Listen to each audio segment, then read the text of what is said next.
Sleeping Beauty on Ice is nou in Suid-Afrika. Dit is die 5de produksie van Imperial Ice Stars wat ons hierso doen. Hulle het begin met Sleeping Beauty on Ice in 2005 en nou doen ons heeltemal 'n nuwe produksie met nuwe kostuums, nuwe ontwerp, alles.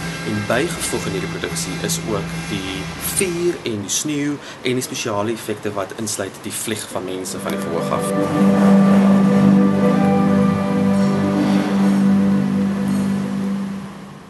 Interessant genoeg is net soos warm water wat vinniger vries, is dit amper kouer daar waar vuur op ys kom. So dit maak nie 'n verskil aan nie. Dit is net baie gladder dan daar na die vuur op die verhoog was.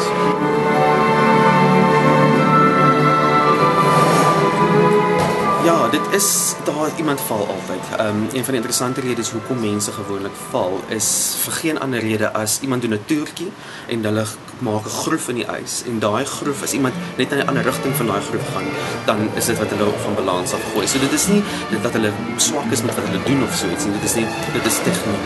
En so hulle moet bewus wees daarvan. So elke keer wat iemand deur die lug gegooi word, dan is jy bietjie bang want ons kan nie bekostig om iemand te verloor tydens die produksie nie, want daar is net soveel mense wat ons uitbring Suid-Afrika toe.